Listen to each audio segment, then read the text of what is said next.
আর যখন এই আগুনে পড়ে মানুষ মারা যায় তখন ইউনূস সাহেব সব দলবল নিয়ে জুস খেয়ে তিনি মিটিং করেন। তাকে এরা আশ্বাস দেয় যে তার সাথে তারা আছে। একটি বার এই যে ছোট্ট শিশুরা মারা গেল তাদের কথা তাদের মনে হলো না, তাদের জন্য কোনো দুঃখ দেখলাম না। হাসি হাসি মুখ নিয়ে আরও বলতে থাকলো সবাই সমর্থন দেবে। কি নিষ্ঠুরতা, কি জঘন্য মানসিকতা একবার ভেবে দেখেন। এই ডক্টর মোহাম্মদ ইউনূস অবৈধভাবে অসাংবিধানিকভাবে ক্ষমতা দখল করার পর থেকে মানুষের উপর অত্যাচার নির্যাতন শুরু করেছে। তার ক্ষমতা আসাটাই হচ্ছে একটা চক্রান্ত। এটা সে অবশ্য নিজেই স্বীকার করেছে। আপনাদের মনে আছে গত বছর সেপ্টেম্বর মাসে যখন সে গেল আমেরিকায়, বিল ক্লিন্টন ফাউন্ডেশনে দাঁড়িয়ে খুব খুশি মনে বলল যে এবারের যে ছাত্র আন্দোলন, এই আন্দোলন কোনো ছাত্র জনতা নাকি কিছু জানতো না, এটা সবই ইউনূসের মেটিকুলাস ডিজাইনে মাস্টার মাইন্ড দ্বারা সংগঠিত। এবং সেই মাস্টার মাইন্ডকে আবার মঞ্চে ডেকে নিয়ে তাকে পরিচয় করিয়ে দিয়ে সে বলল যে সে এই চক্রান্ত করেই শেখ হাসিনাকে ক্ষমতার থেকে হটিয়ে সে ক্ষমতা দখল করেছে, এ বলে আবার নিজে আবার হাততালি দেয়। কত বেহায় হতে পারে লোকটা, একবার চিন্তা করেন। এবং তার এই মেটিকুলাস ডিজাইনের অংশ হিসেবে 15 জুলাই থেকে পুলিশ, আওয়ামী লীগের নেতাকর্মী, সাংবাদিক, সাংস্কৃতিক কর্মী, ডাক্তার, ইঞ্জিনিয়ার, আইনজীবী কেউ রেহাই পায়নি। ছাত্র, শিক্ষক প্রত্যেকের লাঞ্ছিত হয়েছে, হত্যা করা হয়েছে। 460টা পুলিশ ফাঁড়ি পুড়িয়ে দেওয়া হয়েছে, পুলিশকে পুড়িয়ে মারা, লাঠিতে পিটিয়ে পিটিয়ে মারা হয়েছে, পা বেঁধে সেই ফ্লাইওভারের সাথে ঝুলিয়ে রাখা হয়েছে। আওয়ামী লীগের নেতা সেই যে জুয়েলকে পা বেঁধে ঝুলিয়েছে, ঝিনাইদহ আমার পার্টি সেক্রেটারি কিরণ, তাকে মেরে পা বেঁধে ঝুলিয়ে রেখেছে। এরকম অগণিত আওয়ামী লীগের নেতাকর্মীকে হত্যা করেছে। অন্তঃসত্ত্বা একটা সিপাহি পুলিশ, তাকে পর্যন্ত পিটিয়ে হত্যা করেছে। আমার মোটর কেডের যে পাইলট ছিল, যাত্রাবাড়ি থাকতো, তাকে মেরে ব্রিজের কাছে ফেলে রেখেছিল। সে কাজে আসে না কেন, খোঁজ নিয়ে দেখি সেই পুলিশ সেখানে পড়ে আছে। জায়গায় জায়গায় ঘুরে ঘুরে কোন বাড়িতে পুলিশ আশ্রয় নিয়েছে তাদেরকে নির্মমভাবে হত্যা করেছে। র্যাবের অফিসারকে হত্যা করেছে, সেনাবাহিনীর গায়ে হাত দিয়েছে, কী না করেছে।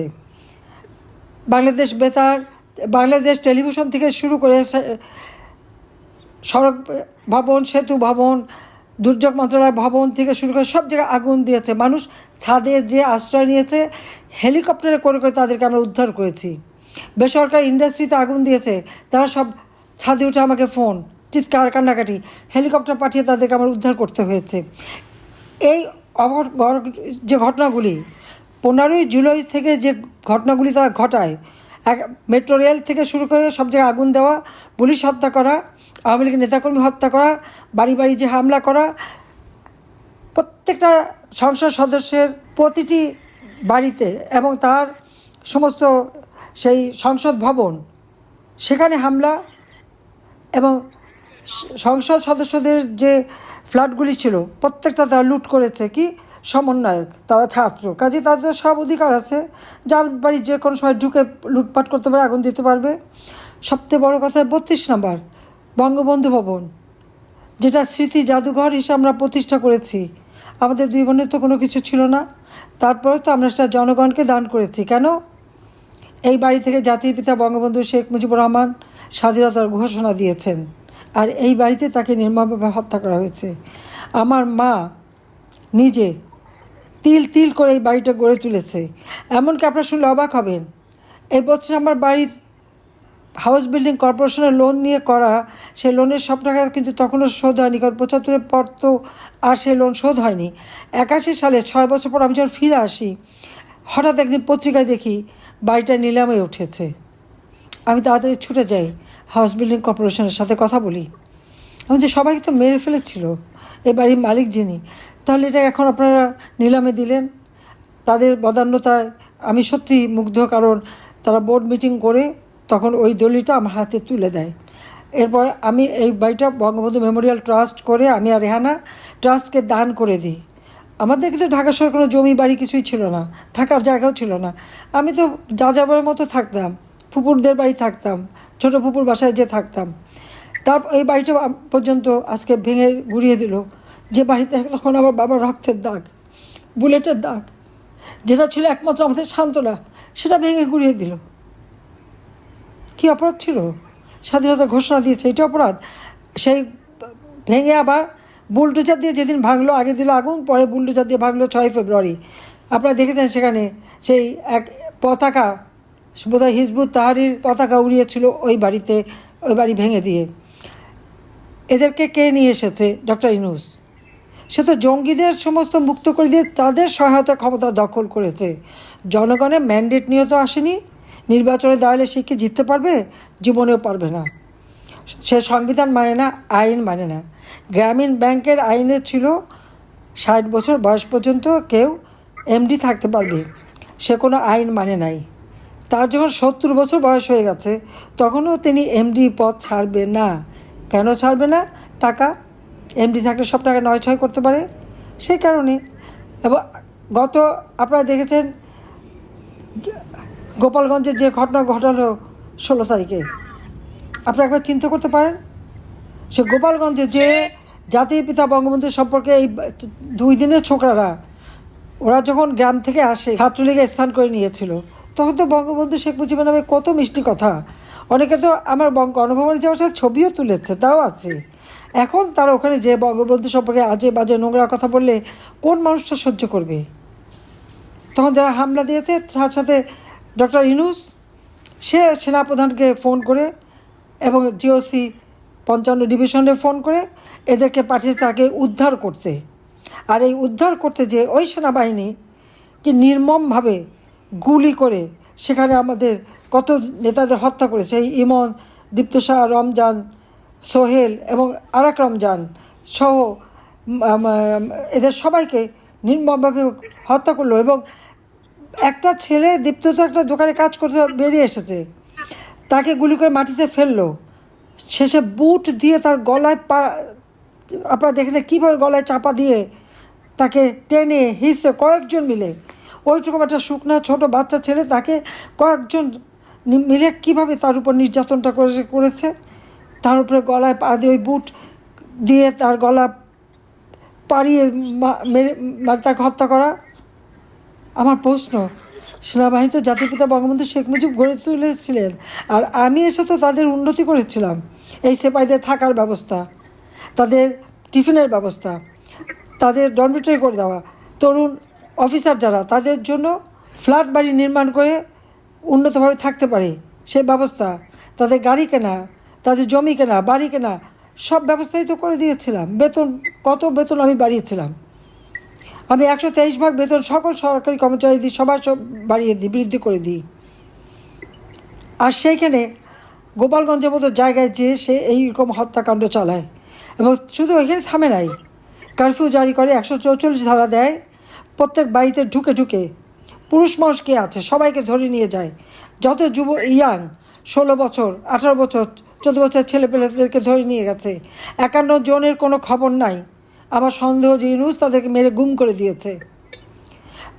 নারীদের উপরে অত্যাচার, ছোট শিশুদের গায়ে তাদের মায়ের দাগ, আর সারা বাংলাদেশ এই জঙ্গিরা শিশু ধর্ষণ, নারী ধর্ষণ, খুন খারাপি, কুপিয়ে মারা, যে কোনো মানুষকে লাঠি দিতে পিটিয়ে মারা,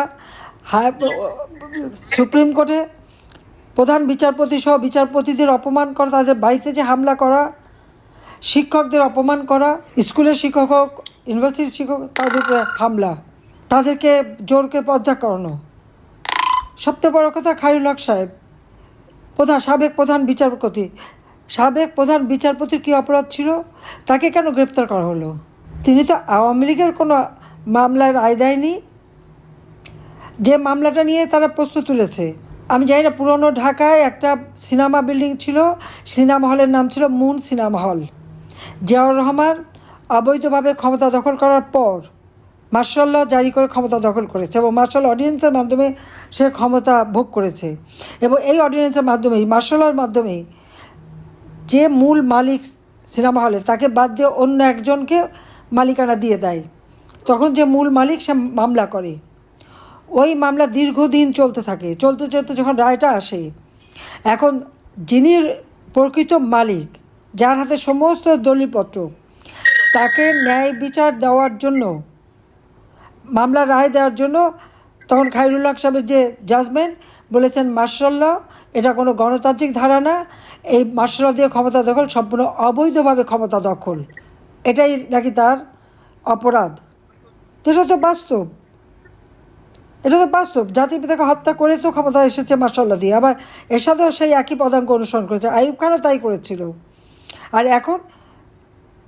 এখন তো ইউনূস যে ক্ষমতা এসেছে, তার তো কোনো জনগণের ম্যান্ডেট নাই, সংবিধানের কোনো ধারাবলে ম্যান্ডেট নাই। আজকে তারা সংবিধান নাকি সংস্কার করবে, নতুন সংবিধান লিখবে। যারা বাংলাদেশের নাগরিক না, বাংলাদেশে অপকর্ম করার পরে যখন ভেগে গেছে বিদেশে, তাকে বানিয়েছে সংবিধান সংশোধনের প্রধান হিসেবে। যে বাংলাদেশেরই নাগরিক না, সে বাংলাদেশের লাখো শহীদের রক্ত দিয়ে কেনা সংবিধান কি সংস্কার করবে আমাকে বলেন তো। আর আওয়ামী লীগ, যে আওয়ামী লীগের দেশের স্বাধীনতা এনে দিল, সেই আওয়ামী লীগের নাম কেউ নিতে পারবে না, জয় বাংলা স্লোগান দিতে পারবে না, যে স্লোগান দিয়ে লাখো মানুষ জীবন দিয়েছে। জাতির পিতাকে অপমান করা, এদেশে মুক্তিযোদ্ধাদের অপমান করা। আর যারা রাজাকার বাহিনী ছিল, এমনকি কয়েকদিন আগে দেখেছেন এক রাজাকারের গলায় মালা দিয়ে যে 1,500 মানুষকে হত্যা করিয়েছিল এই সে পাকিস্তানি বাহিনী নিয়ে, যে তার গলায় ফুলের মালা। আর যারা রক্ত দিয়ে দেশ স্বাধীন করেছে, পঙ্গুত্ব বরণ করেছে, তাদের গলায় জুতার মালা। এই হলো বাংলাদেশের অবস্থা ডক্টর মোহাম্মদ ইউনূসের আমলে। জঙ্গি শাসন, এমনকি আপনারা দেখেছেন মাইলস্টোন স্কুলে একটা এয়ারফোর্সের প্লেনের অ্যাক্সিডেন্ট ঘটলো। এই অ্যাক্সিডেন্ট ঘটার সাথে সাথে সেখানে আগুন লেগে পুড়ে গেল। এখানে প্রাইমারি শিক্ষার্থীরা ছিল। আজকে বাবা মা সন্তানের জন্য কান্নাকাটি, ভাই বোনের জন্য কান্নাকাটি। কী অপরাধ করেছিল তারা?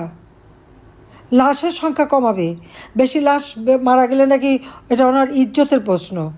ওনার ইজ্জত বাঁচাতে মায়ের বুক খালি করা।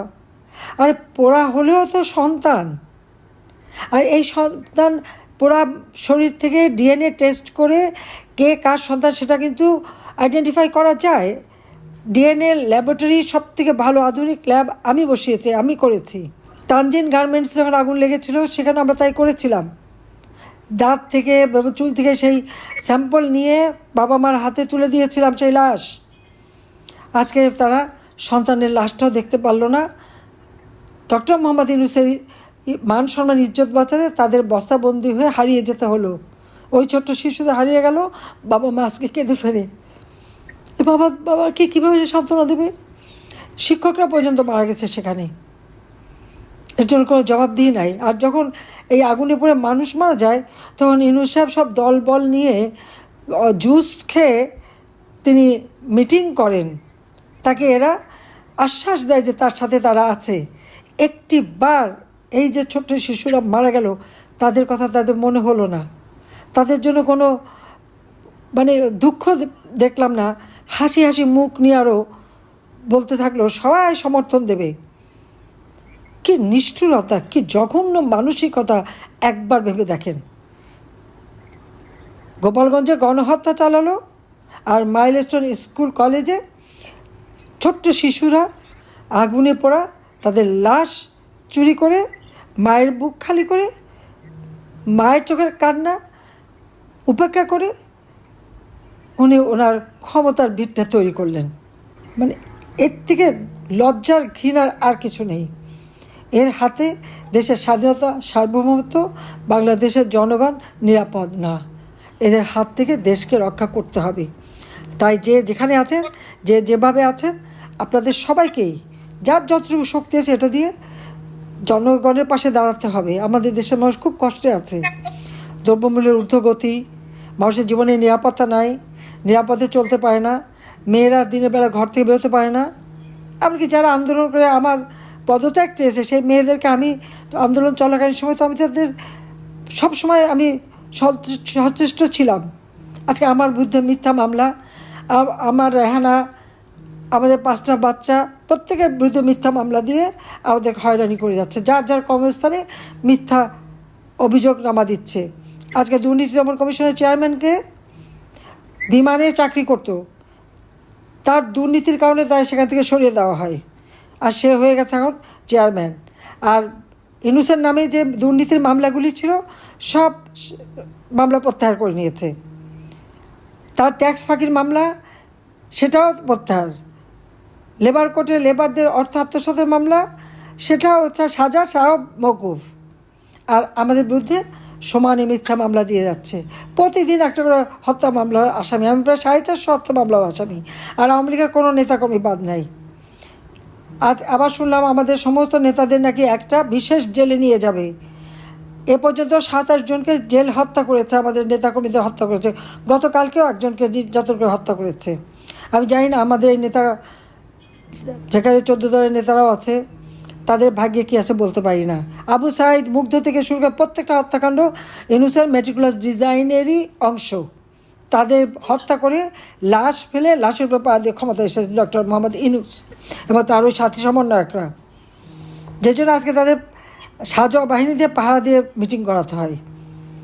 আজ পর্যন্ত কোনো রাজনৈতিক নেতা বা রাজনৈতিক দল এভাবে সাজোয়া বাহিনী দিয়ে গেছে আপনারা শুনেছেন, দেখেছেন কখনো? কখনো দেখেননি। বাংলাদেশ বিচিত্র দেশ, সেটাও দেখা যাচ্ছে। যুদ্ধাপরাধী, খুনি, জঙ্গিদের দেশ হয়ে গেছে আজকে, জঙ্গিদেরই রাজত্ব। আর আমরা যারা গণতন্ত্রে বিশ্বাস করি আমাদের স্থান নাই।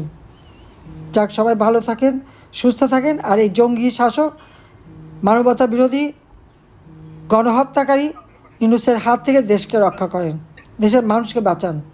আমরা আছি মানুষের পাশে, মানুষের পাশে থাকবো। আল্লাহ যখন জানটা বাঁচিয়ে রেখেছে, অবশ্যই এর বিচার একদিন আমরা করবো ইনশাল্লাহ। জয় বাংলা, জয় বঙ্গবন্ধু, বাংলাদেশ চিরজীবী হোক। খোদা হাফেজ।